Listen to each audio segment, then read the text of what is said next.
Recapping yesterday while looking ahead to today's sports day. This is the Morning Drive Podcast from Double T 97.3. All right, so I told you this on game day, and I just happened to see it as we were kind of just talking about various players and things like that. And Henry Teeter, who is the starting tight end for Texas Tech, he's 6'4", he's 245. And that looks legitimately, from what we saw on Saturday, like he is the starting tight end. Yeah.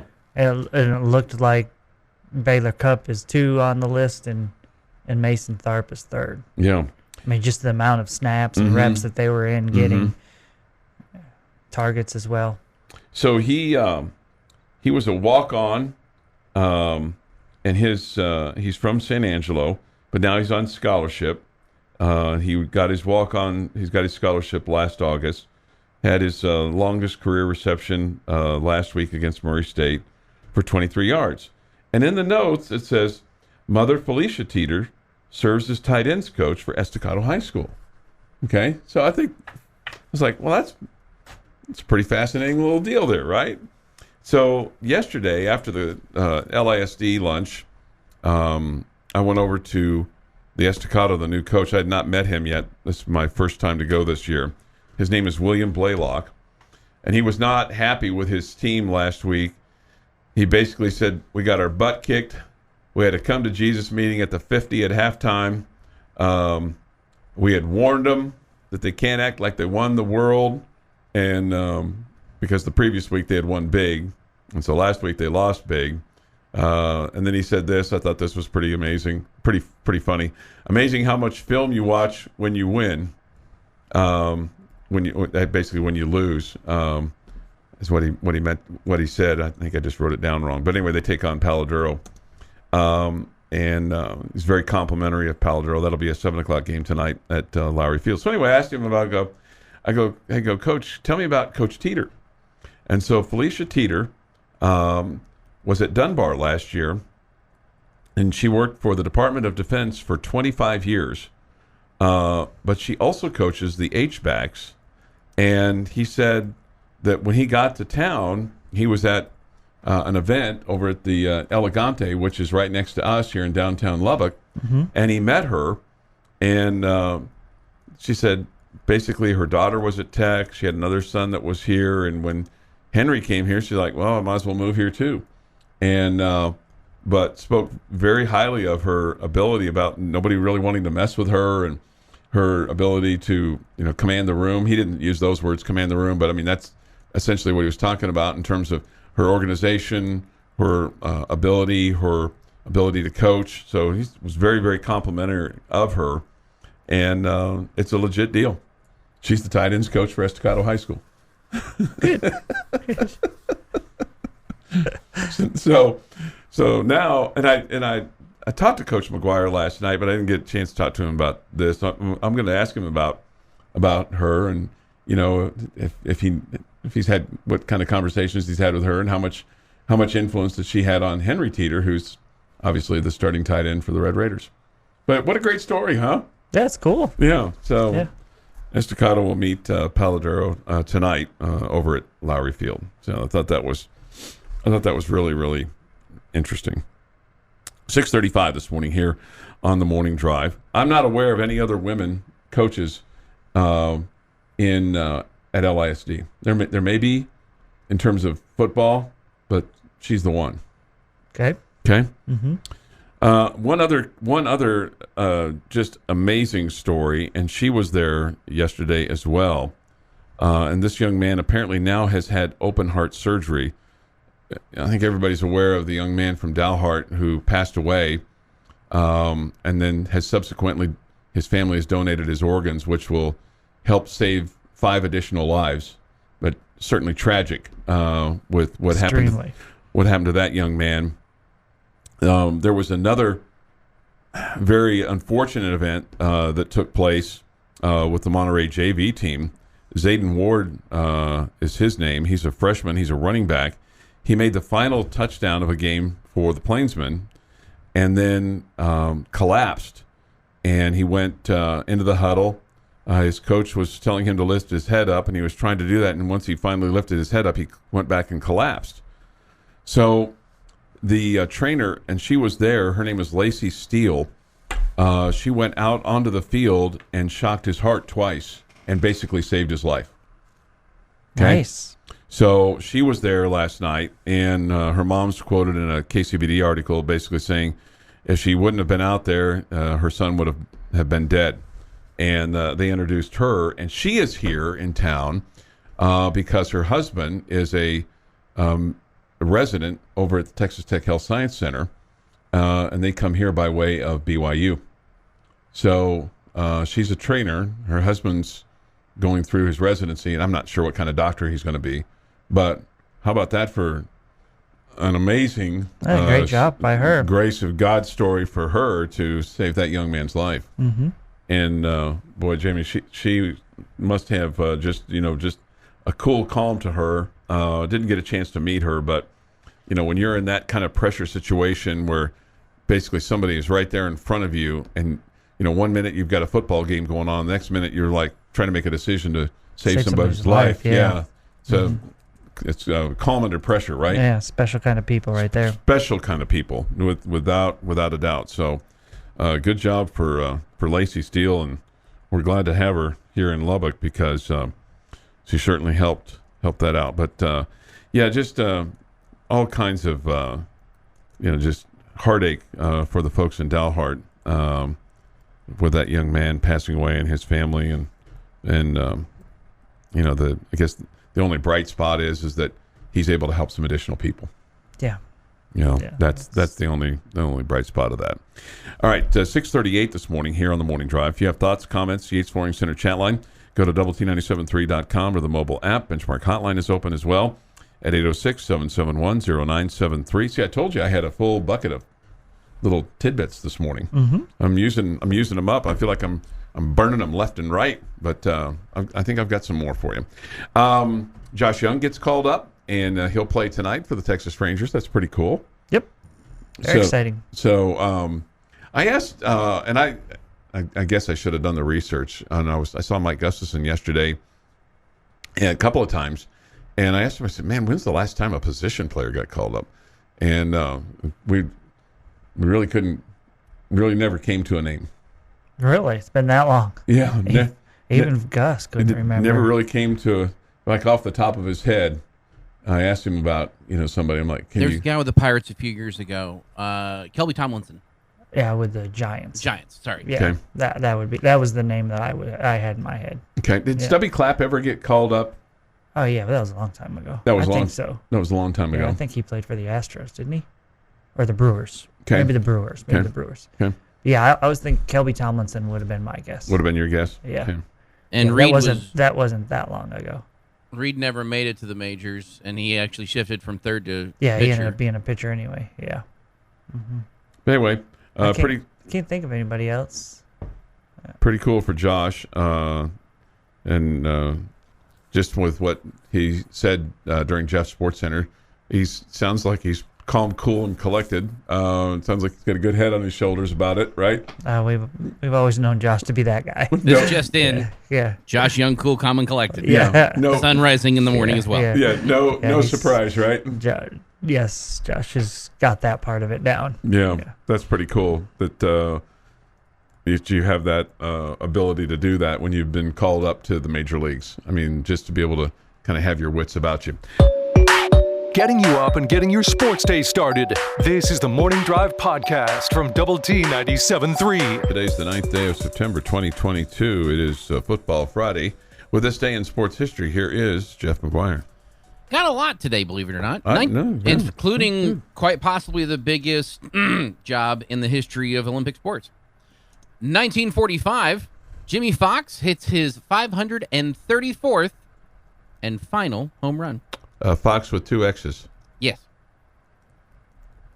1960, Denver Broncos beat the Boston Patriots 13-10 in the AFL's first game before 21,597 fans at Nickerson Field in Boston.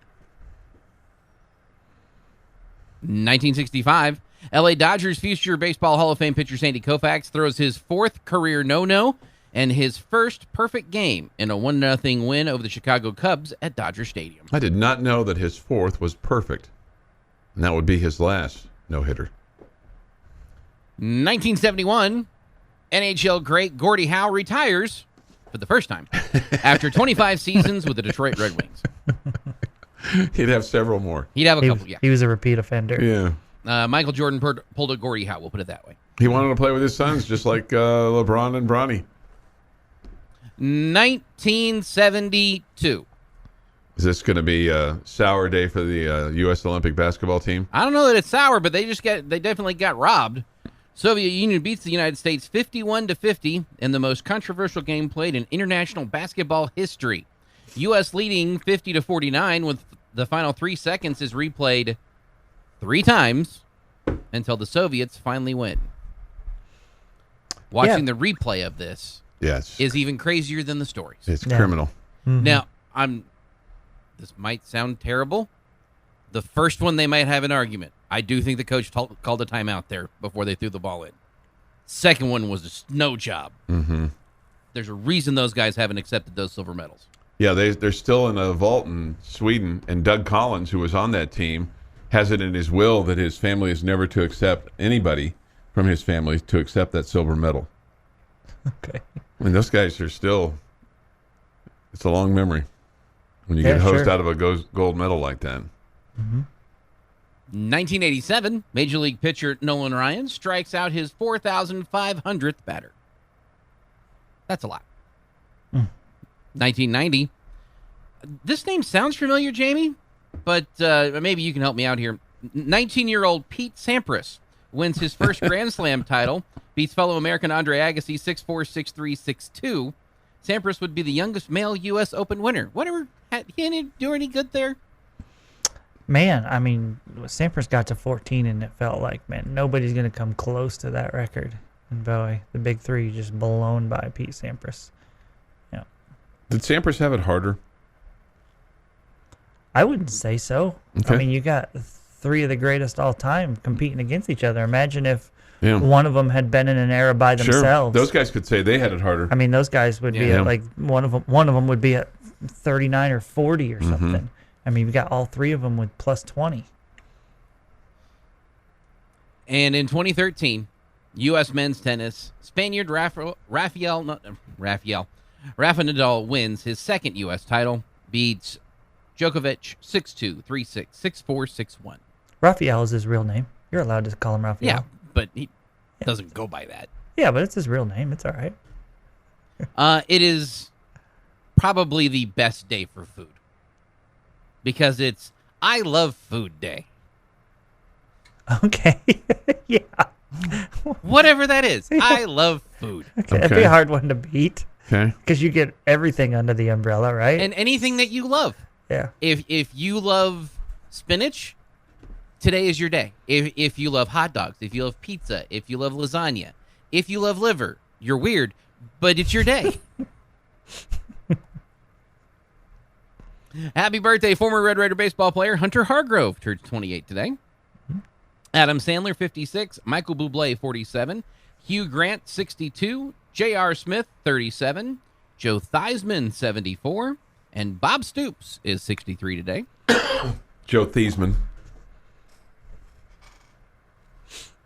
And in this day in 1942, a Japanese float plane drops incendiary bombs on an Oregon state forest. It is the first air attack on a U.S. mainland in the war.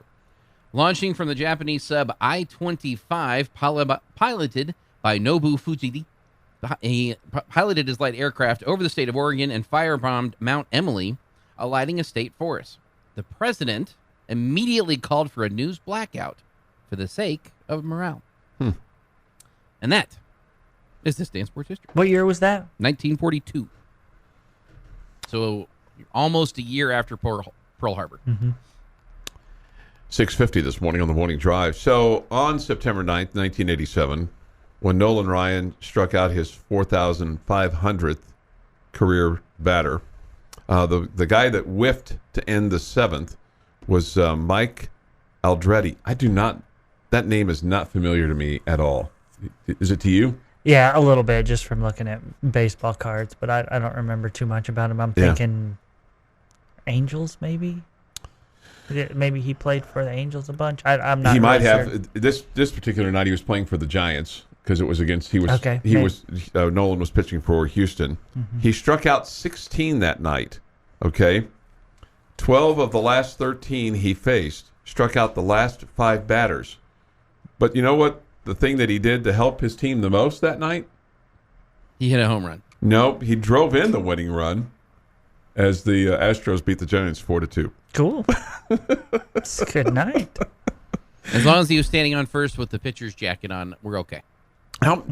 He predicted after that game that he wouldn't reach 5,000. He would get above that. See? Yep. Nolan Ryan doesn't know everything. Yeah.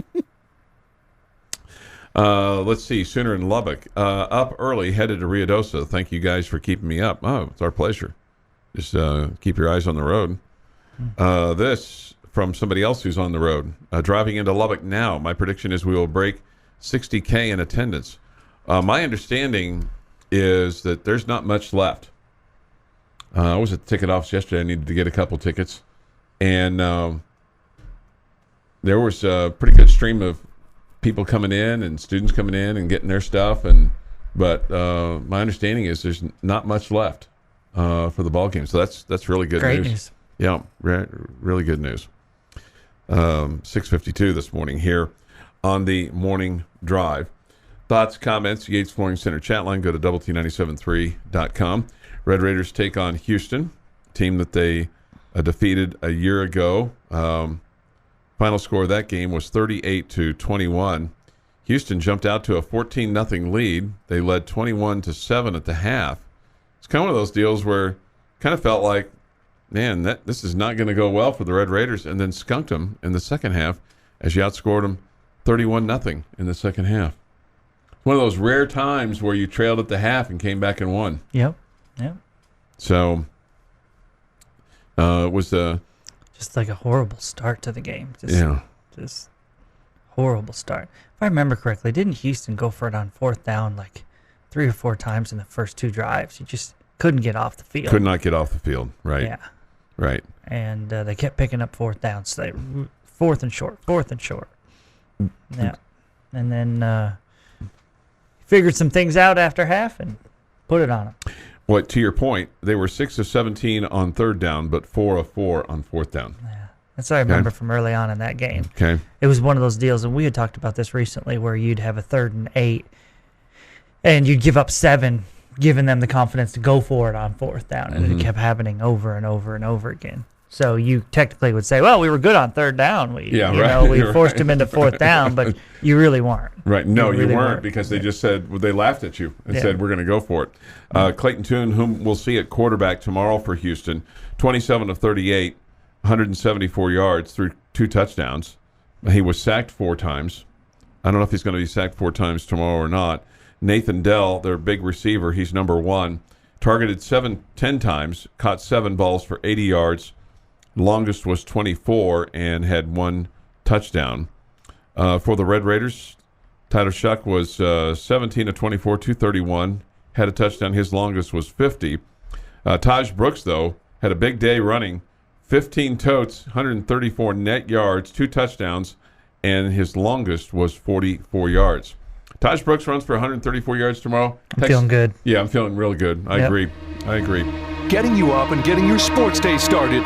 This is the Morning Drive Podcast from Double T 97.3. Jamie Lent and Jeff McGuire. I'm Chuck Hines. We come to you this morning and look for your thoughts and comments on the Yates Flooring Center chat line. Go to the Double T 97.3 mobile app presented by Happy State Bank to do that. Some 24 hours from now, we'll be just outside the Fraser Alumni Pavilion with a Saturday morning quarterback.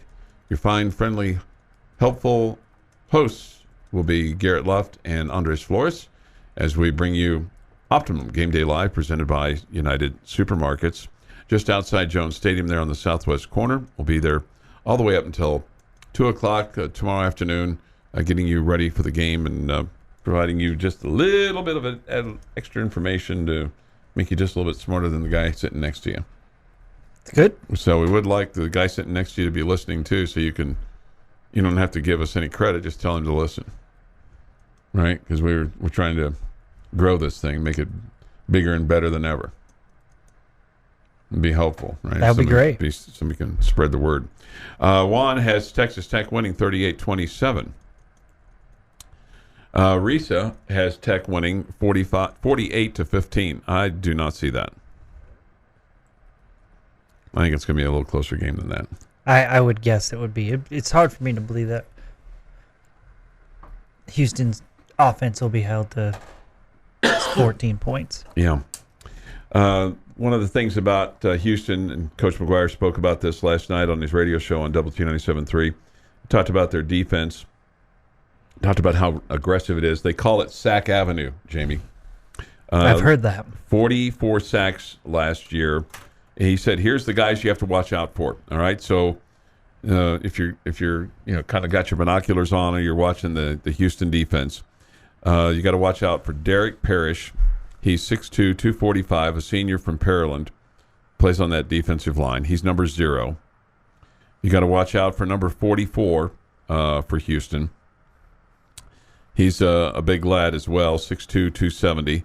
He's from Lawndale, California, by way of Long Beach City College. His name is DeAnthony Jones, so 6'2", 270. And then big number 99.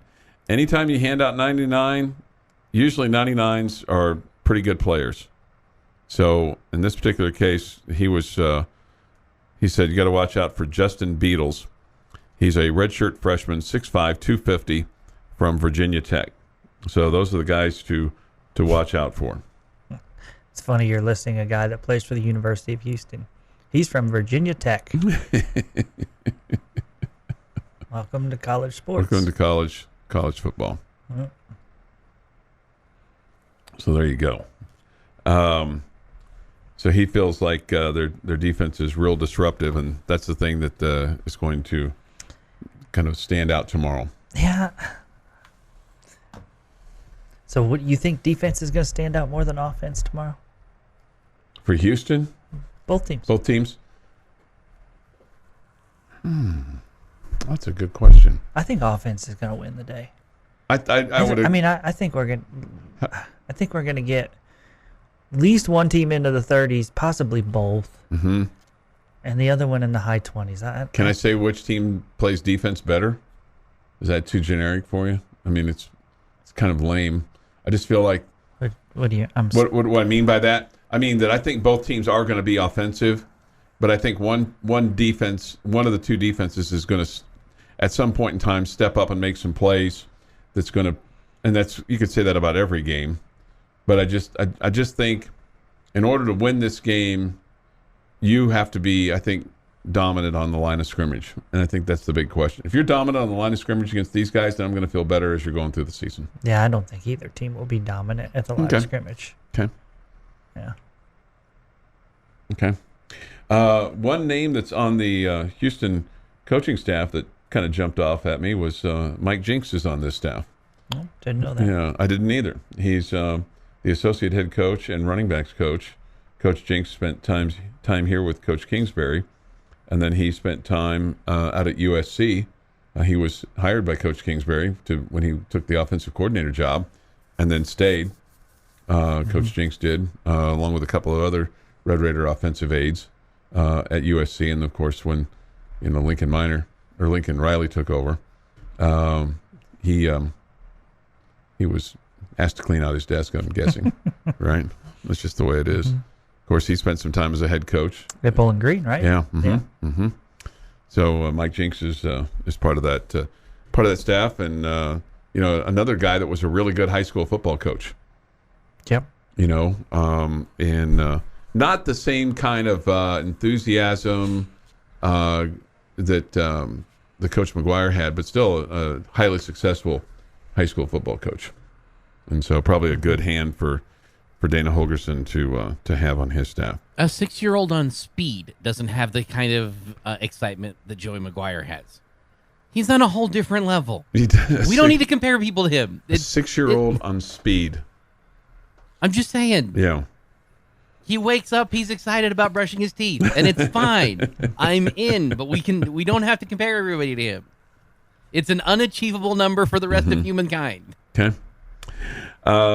Something else from Coach McGuire's show last night. He was asked if there was any kind of different preparation versus a ranked team, and he said no. There's no difference with that.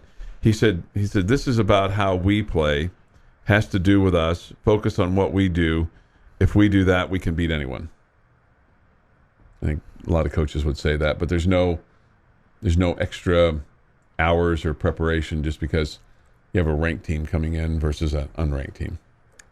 What were we hoping for there? I don't know. Just We worked harder this week? no, I don't know. That's somebody asked that question, so I was just wondering. Yeah, that's an interesting question. I mean, again, did you think the coach was going to say, No.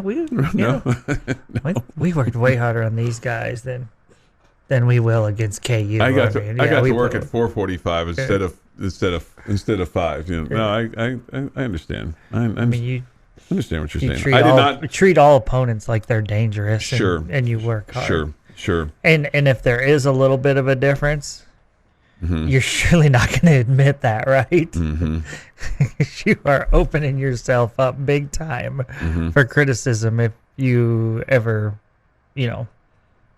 fall in one of those games or struggle. Yeah. Somebody says this off the Yates Flooring Center chat line that Mike Jinks was our connection to Terrence Steele. Okay. Well, that's good. I mean, you're paying these guys a lot of money. You want them to get good players, right? Sure. Players that can stand out for you and players that can be a part of that. A lot has been made, I think, of the number of deep balls that Murray State was able to throw, particularly in the first half. And it's fair. And it's fair. One of the things that Coach McGuire talked about last night is that the defensive line has got to maintain the rush lanes and containing the quarterback. They said by allowing him to run like they did last week and throw the deep ball, he said on one of the deep balls that was thrown and completed, it really should have been a sack. So not all of it in his mind was on the defensive backs. Now there's a lot of acknowledgement of, especially with what Coach Tim DeRuyter said a little bit later on last night about eye discipline and things like that. He said that the receivers, once the route is broken, have to look back to see where the receiver is instead of watching the quarterback like a spectator. So that's something that they've been working on this week, is eye discipline, which we've heard an awful lot about eye discipline this week, more so than I can ever remember hearing about. But he also said this with regard to the defense, Tim DeRuyter did, that there's more depth than he's been around with recent teams. So I thought that was interesting. Coach DeRuyter submitted a question for Coach DeRuyter last night on Red Raider Football with Joey McGuire. Feels like that's stacking the deck a little bit, doesn't it? His question was, can you ask? The question was this: can you ask Coach Kitley to not score so fast? And then he signed it Tim D. And he said basically with that offense and how quickly they get down the field, it's like being a fireman on call because you got to put out the fire right away. Always got to be ready. Always got to be ready, right? Because you turn around and boom, there you go. You're going never back know on. when it's coming. I thought that was pretty funny, though. From Tim D, can you ask Coach Kitley to not score so fast? We've heard that before, right? But I feel like you've got a better defense to handle that, to be able to come back to that. But, I mean, we're so early on into this that we'll see how the defense does in terms of how it gets exposed to the better teams throughout the season. If it's as deep as we think it is and if it's as good as we think it is, right? Just like everything else. Big plays and even bigger laughs. This is the Morning Drive Podcast from Double T 97.3. What you got? Question of the day is, will that be the video that we see every Thursday night from NBC, or will they have that fixed by next week? No, they will not have that fixed by next week because that's been a problem with other games during the preseason. Oh my goodness, that's hard to watch. I know. I mean, The jumping around. Oh, it's terrible. Yeah, I think it's a local problem. Oh man, That'd be my guess. I'm not an engineer, but yeah, the Looks like they're trying to stream something off of a computer that jiggity. doesn't have enough Yeah, bandwidth. that's, And they're doing that for the NFL. again For the National Football League. Again, I don't know whose problem it is, if it's the NBC or if it's the local broadcaster. I think it's the local broadcaster's problem. But I don't know. I'm not an engineer. But that has been going on. Again, I thought it was just my set. When you guys were you mentioned it this morning, I didn't know that others were having a problem with it too. I thought it was me because I've tried to adjust my set to fix it, but I've not been able to do it. Okay. So I thought it was just me. I thought I'd punched the wrong button because me. Sometimes I start punching buttons and then I screw up the whole thing, and the missus will tell me to stop punching buttons. Well, I don't think you can push any buttons to fix that. No, you're right. Yeah. I did think, I wonder if I should just go to Peacock and watch it on there because they stream all theirs on there. Maybe they have better streaming. Yeah, I don't know how to get to that. I'd need some help with that. But, son-in-law number one, even he couldn't fix it. So again, I don't think you can fix that. Well, again, I thought it was my TV. It's what being sent to you. Yeah, I thought it was me. I didn't know it was them. I was worried I was going to be cross-eyed by halftime. Wow, it must have been really, really bad for you. This is jumpy. Yeah, it's great. I mean, it's the National Football League. I know. Man. I'm aware. I'm aware. I'm aware. It's the National Football League. I mean, quite honestly, what LISD TV's putting out is better than what you saw there with the video quality, and that's a small thing that they do a great job of, and run by students. Right. Yeah, that was really confusing. Man, that was crazy. Okay, so my question for you guys today, with you feel better? No, you don't feel better. I mean, I didn't feel worse. Okay. What do you mean? Do I feel better? Well, I didn't know. Like you kind of got that off your chest. I mean, you feel like that.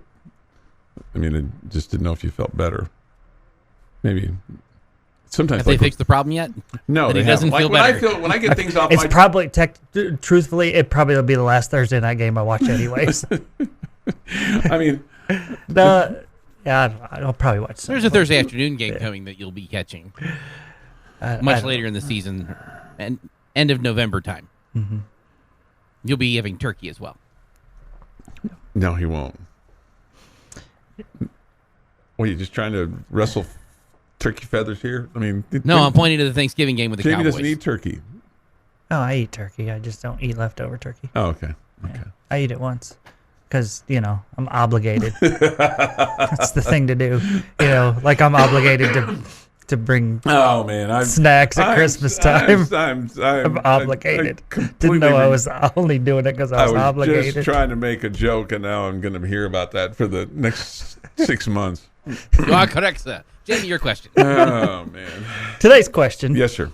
With our good friend Dana Holgerson coming to town this week, I ask you, with all the ex-assistant coaches that have come through here, and we had a really good crew of them under Coach Leach, guys that went on to be head coaches elsewhere.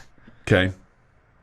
Who was the one that you feel like you rooted for the most when they were a head coach somewhere else? Can you give me some examples? I'll give you mine right now. Go ahead. Ruffick McNeil.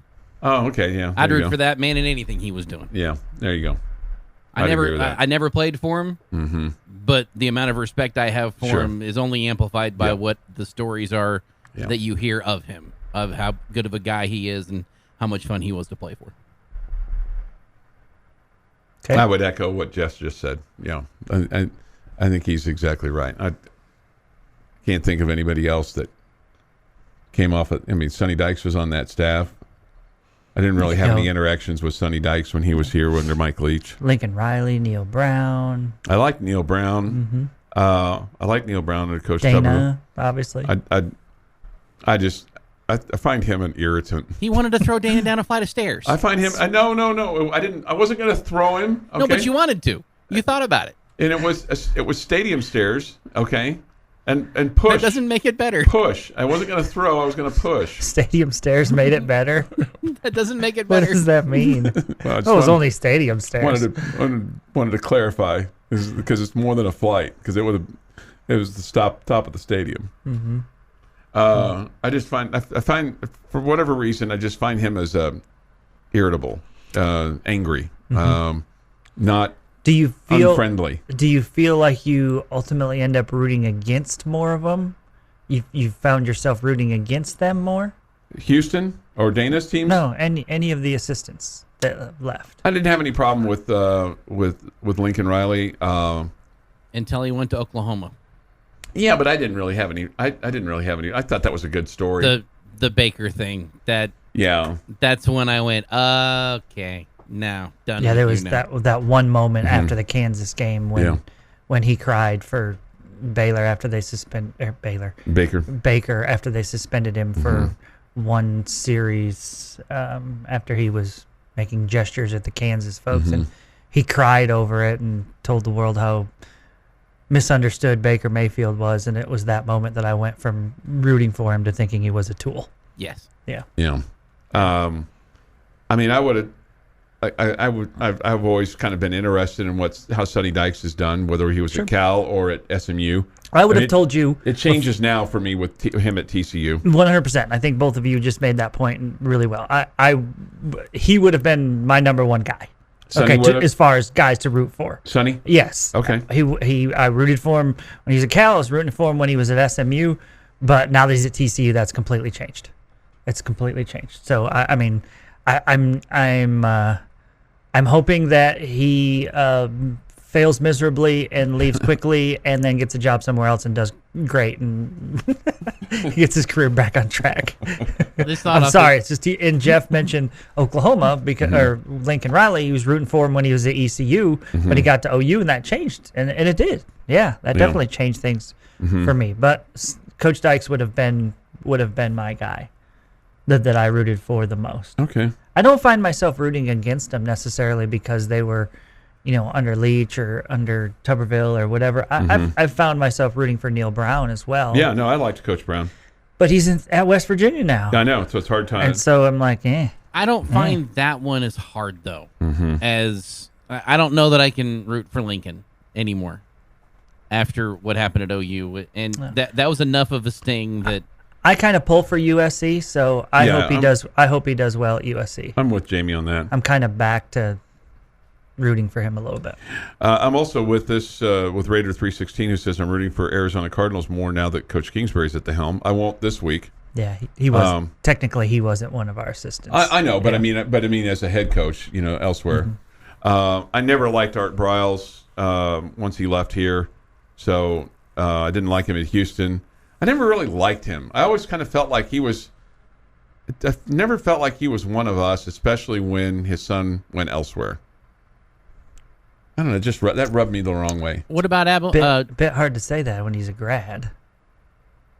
Well, who? Art Briles. A graduate of Texas Tech. Yeah. Well, his son did not play. Yeah, I know. But he. Here's the deal. I mean, the unfortunate thing for Art Briles is he was here. He played most of his football elsewhere, his college football elsewhere. He was here under very, very unfortunate circumstances with the death of his parents. Okay. But, I mean, yeah, he technically graduated from Texas Tech, but I never cared for him. That was just me. Sonny Cumbie? Yeah, Sonny Cumbie, I could get behind him. Yeah, that's he's a just great now one. the head coach. Yeah, that's fair. That's a great one. Yep, no doubt. But, I mean... I don't know. I don't know Art Briles, but it just for whatever reason, it just didn't work for me.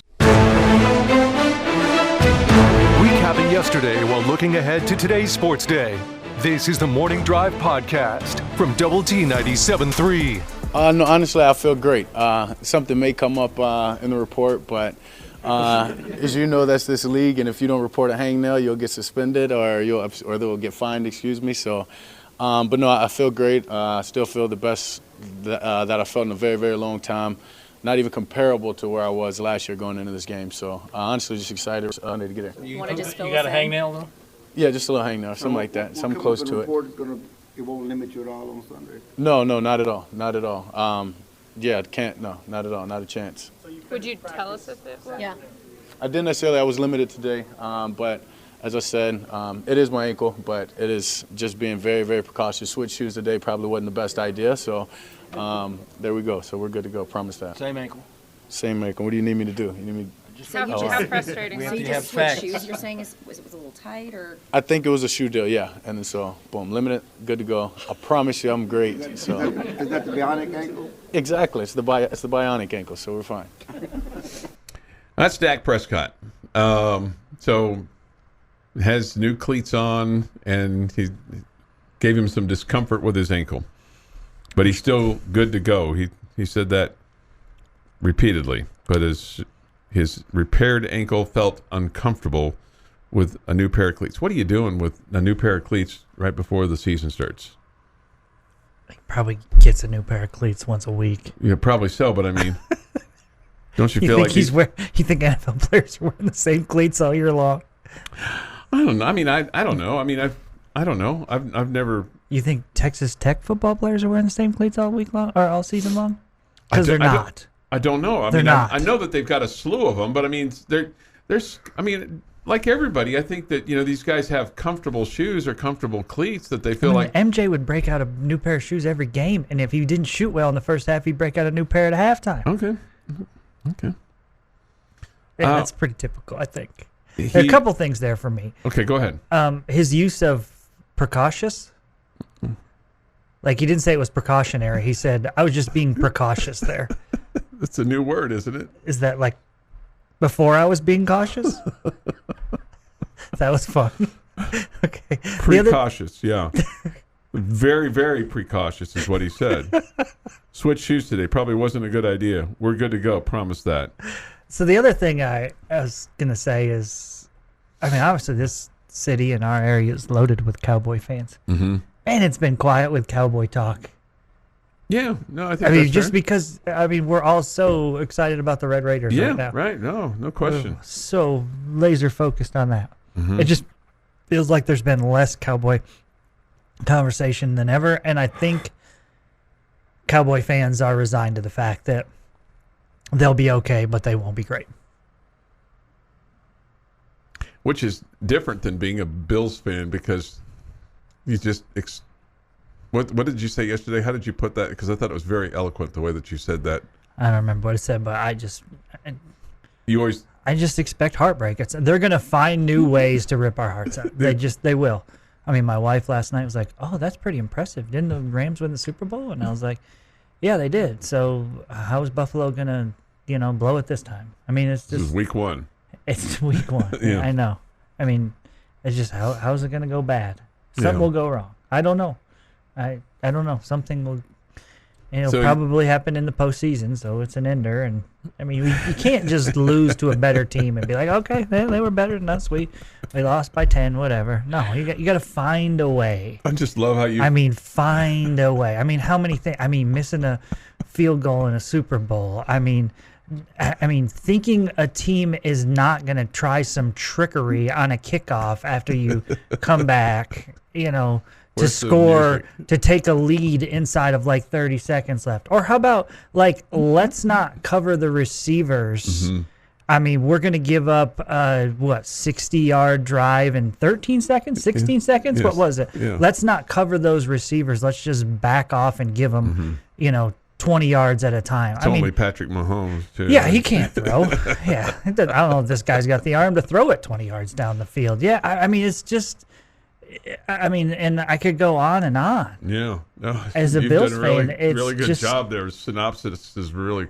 It's just, you just come to expect the heartbreak, and so the last 15 years or so have been easy to be a Bills fan. It's like there's no heartbreak. We know they're going to be terrible. I think you said they're going to be great. They're great until they're not. Yeah, and then all of a sudden, okay, so the last 2 or 3 years they've gotten good again. Okay, so how are we going to find a way to blow this? How are we going to blow this? I mean, it's just, I mean, can you blame me? No, not at all. Not when you cited what you've just cited. Expect the worst, hope for better. Yeah, I think hope for the best. Expect the worst, hope for the best. That's what you said yesterday. But we all know hope is not a strategy. Right. as a Bills fan, you just expect the heartbreak. And with the Cowboys, they're going to be good, but never great, right? It's just funny how we treat our teams differently. You know, like some of your teams you treat with kid gloves, and you expect certain things from them. I mean, and then other teams you're just completely different, right? Yeah. I mean, it's just like the way I feel about the Bills. I mean, hope they win. I root for them to win, but and then on the flip side of it, I am so much more harsh towards the Yankees. Yeah, they're leading so much more harsh. They're doing Yes. really well playing. Yeah. But You go from hoping they will win to expecting they will win. And basically Yeah. darn near demanding as a Yankee fan. yeah. 8:21. Because if you're going to spend that much money, you're going to have that much talent. Gosh darn it, you should win. Are you more excited after a Bills win or more upset after a Yankees loss?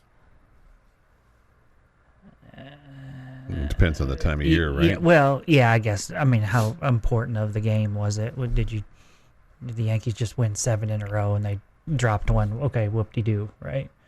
I mean, was the Bills game against the Patriots? Okay, well, that would mean more than if they beat the Bengals or something. Actually, the Bengals are good, so maybe that would mean something right now. Dak Prescott was asked if his ankle discomfort will limit him Sunday. He says, not at all. It can't. Not at all. Not a chance.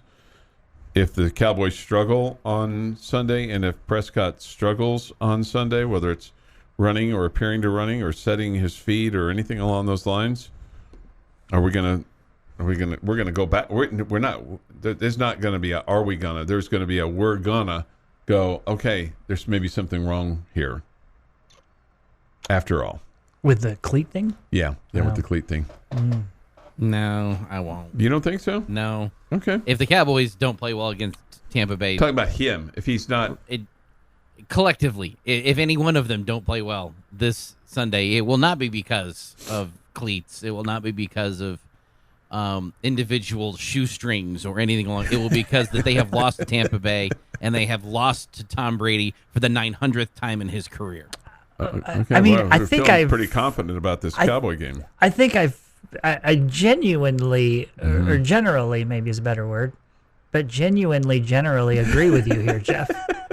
Okay. However, I mean, have you never had a shoe that like you wore and it like Oh no, gave you like a I get exactly where blister or whatever, I get exactly and then where so Dak, the next day you were like walking gingerly or whatever? I get exactly where Dak is talking about. I know Yeah. exactly what happened there. Okay, well, I'm just saying, Jeff, if the cleat thing was that bad and it's uncomfortable for him, even if he got a new pair now, but it's still uncomfortable because it gave him a blister or something. That was Thursday. The game is Sunday night. I don't care. Blisters don't go away that fast. I mean, I had a new pair of tennis shoes a year or so ago, and I wore them for the first time, and I mean, I couldn't walk right for like a week. Mm-hmm. And I was just walking. Yeah. Silly Adidas. What were you doing that? Well, it was the first day I wore them, I played like 3 straight matches. And so it was about 4 hours of tennis Yeah. straight and really never wore them in. After that, they were pretty much fine. Okay. Let's see here. This from the Yates Morning Center chat line. My approach to tech sports since 1978 is high hopes, no expectations. That's Mark from Olive Branch, Mississippi. Wow. Mark's a good dude. You know? Yeah, we met in Mississippi twice. Okay. Albert says, I've come to expect the fact that making the playoffs is like making the Super Bowl for the Dallas Cowboys. That's as good as it gets. Okay. Seeing that as a Cowboy fan, that's just a completely different level of expectation than what you were used to. Racer26 says Tech wins by 26. See what he did there? Do they race out to a 26-point win? Maybe they race back from a 26-point deficit. Oh, and still win by 26? Still win by 26. It's like a 52-point turnaround, Chuck. Yeah, Racer 26. Okay. You've been listening to the Morning Drive podcast from Double T 97.3. For more from Lubbock Sports Station, go to doublet973.com.